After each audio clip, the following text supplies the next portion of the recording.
E se você perguntar para quem está ao seu lado se a pessoa já escolheu os candidatos em quem vai votar no domingo, qual seria a resposta? Muitos vão responder que ainda não sabem. Como decidir? Estamos na reta final, o tempo está acabando, o horário eleitoral gratuito, que norteia a opinião de muitas pessoas, termina hoje. Eu converso agora com o professor de Ciência Política da PUC, aqui no Paraná, Máximo Della Justina. Tudo bem, professor? Boa noite. Boa noite. Professor, a pergunta é um tanto ampla, mas a gente sabe que muita gente ainda não definiu os candidatos. E agora, o que levar em conta aí há 3 dias do pleito? Em primeiro lugar, o exercício da responsabilidade, não é? A política é uma coisa muito nobre, muito bonita, muito séria, até divertida às vezes, não é? E o eleitor, ele deve ter a ciência de que ao votar em alguém, ele está delegando o poder para essa pessoa, seja no executivo ou no legislativo. Então, ao delegar poder, também tem que ter em mente que as pessoas que são eleitas, elas estão usando recursos que são os recursos advindos da tributação, né? O nosso imposto que nós pagamos, para que as coisas boas podem ser feitas. Então, nesse sentido, é um ato de responsabilidade, vamos dizer, não só de quem ganha as eleições, mas também de quem elege os eleitos. Mas muitas vezes nós, enquanto cidadãos e detentores desse direito, não o fazemos, né, professor? Não cobramos desses eleitos, independente do nosso voto ter sido dirigido a eles ou não. Sim, voltando à ideia de que política com letra maiúscula é uma coisa muito bonita e agradável, né? Nós temos que entender também que a política é exercida durante os 4 anos do mandato. A política não se exerce somente, vamos dizer, no dia da eleição, na hora do voto, na urna. Nós temos no Brasil o privilégio de ter uma urna eletrônica.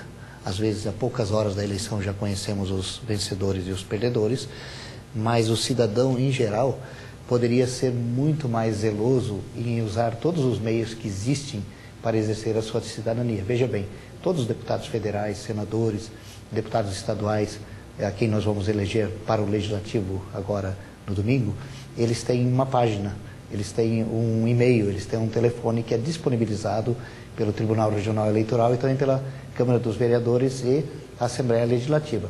Então, cabe ao cidadão também ser criativo, não somente visitar o gabinete de um deputado, mas também enviar mensagens. Todos têm aí o Facebook, tem telefones celulares disponibilizados, tem assessorias. Então, o eleitor, ele mesmo, vamos dizer que se alguém que foi eleito não é o seu candidato nesse domingo, uma vez eleito, a pessoa representa toda a população.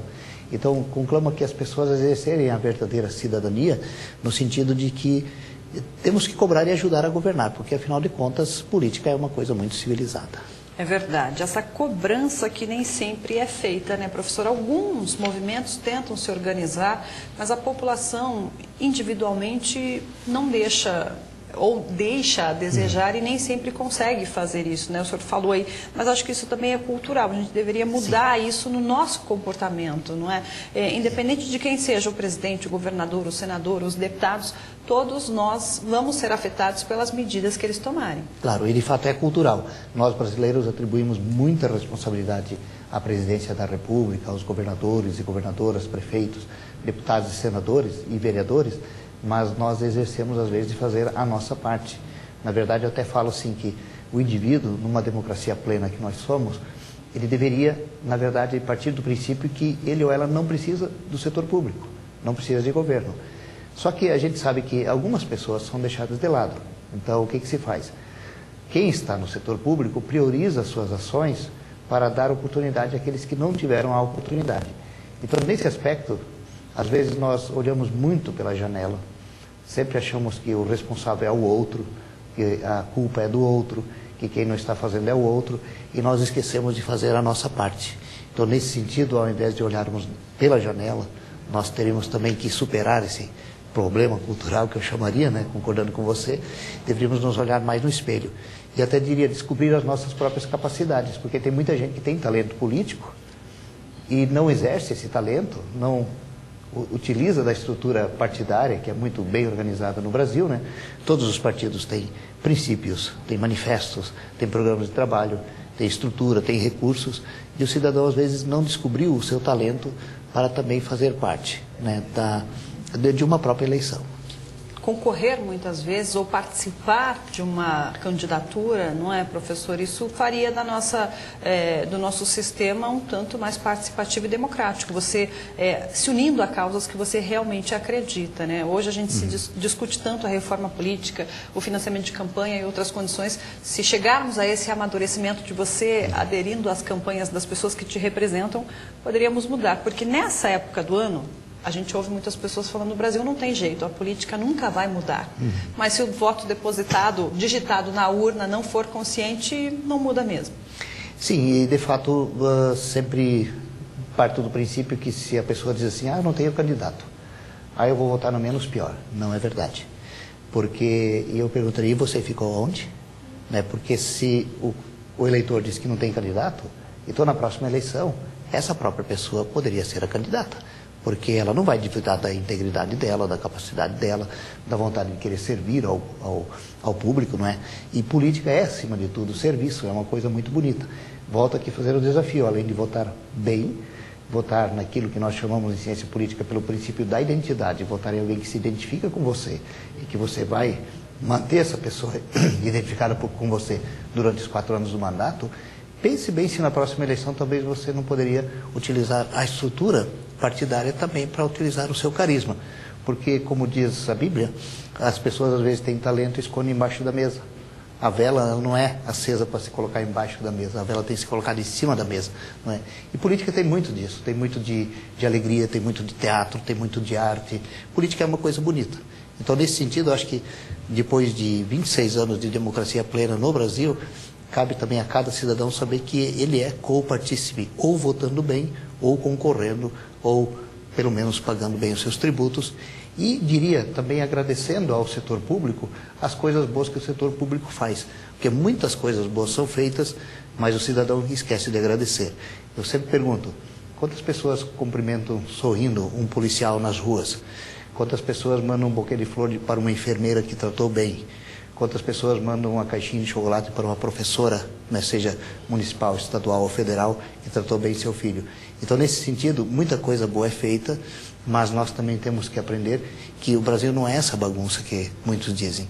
O Brasil é uma comunidade de 200 milhões de habitantes, nós elegemos aproximadamente 65 mil e muitas coisas boas são feitas pelos ministérios, pelas secretarias estaduais, pelas secretarias municipais, e tem muita gente boa no setor público, tá certo? A gente só pensa e deseja que essas pessoas boas elas se multiplicam cada vez mais por meio do cidadão, porque, para concluir, né, esse raciocínio, na política nós elegemos os melhores entre os bons. É verdade, professor. Esse ano, particularmente, a gente escolhe 5 representantes em 5 cargos diferentes. Sim. Eu gostaria que o senhor falasse um pouquinho das características de cada cargo, para que a pessoa que está nos ouvindo também saiba como nortear o voto dela. Deputado estadual e deputado federal ficam um tanto mais próximos da população, mas ao mesmo tempo mais distantes, né? Porque ninguém vai em busca do que eles deveriam fazer para a população. Na verdade, se o Brasil tivesse o que nós chamamos de voto distrital misto, nós teríamos em cada distrito eleitoral um candidato por partido por vaga. O que acontece? Os candidatos que perderiam a eleição, eles ficariam de olho durante 4 anos fiscalizando o mandato de quem foi eleito, né? No nosso caso, hoje, nós temos inúmeros candidatos. Veja bem, para eleger aí 54 deputados estaduais, nós temos uma média de 750 candidatos. Para eleger 30 deputados federais, nós temos em torno de 350 candidatos. Então é muita gente, não dá tempo por candidato fazer a sua campanha, expressar a sua opinião, é muito rápido, fica pulverizado o tempo na TV, o esforço, os recursos que o partido tem, né? Então, 2 coisas que eu acho que são necessárias. A primeira, a gente pensar com carinho no voto distrital, onde cada distrito eleitoral apresenta um candidato, somente uma pessoa é eleita e os que perderam e o cidadão vigiam o mandato desse. Segundo, a estrutura partidária também tem que se repensar no sentido que tem que permitir carismas dentro do partido brotar. Nós temos o que nós chamamos de caciques ou donos de partidos políticos, não é? Na verdade, se nós tivéssemos eleições prévias dentro dos partidos, qualquer liderança que se apresente numa ONG, numa igreja, numa escola, num clube de futebol, num bairro, poderia crescer. Eu sempre dou exemplo que se o Brasil tivesse o sistema de escolha de candidatos que, se os Estados Unidos tivessem o sistema do Brasil, o Obama nunca teria sido eleito presidente, porque na verdade ele era um professor de direito, professor de direito constitucional, ele se elegeu senador e usando aí o carisma dele, dentro da estrutura partidária que permite qualquer um crescer dentro do partido, ele se apresentou para a Casa Branca e foi eleito e é respeitado. Tá certo, uma reflexão, né? Mudar o comportamento de todos. Sim, comportamento e voltamos a dizer, o princípio da responsabilidade.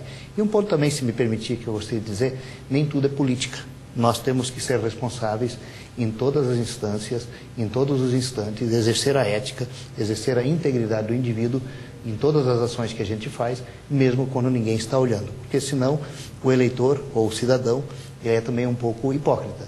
Na medida em que ele cobra demais os eleitos para o setor público, ele ou ela às vezes é um pouco descuidado na sua esfera familiar, organizacional, na empresa, na igreja, na ONG, e às vezes não é a pessoa mais íntegra também que existe. Então, mas democracia é uma coisa bonita, democracia também é um aprendizado. Eu só acho que se nós melhorarmos bastante a qualidade do indivíduo, a integridade das pessoas, né, independente de ideologia, de fé ou religião que a pessoa pertença, nós respeitamos todas as manifestações, né, na sociedade. Então, esse princípio da responsabilidade em todas as instâncias, em todos os instantes, incluindo a política, também vai fazer com que, aos poucos, o Brasil tenha candidatos de boa qualidade, como nós temos, né? E ter também, vamos dizer assim, pessoas eleitas no Executivo e no Legislativo de ótima qualidade. Tá certo. Professor, muito obrigada pela participação aqui com a gente e até uma próxima oportunidade. Até uma próxima e boa eleição para todos. Obrigada para o senhor também.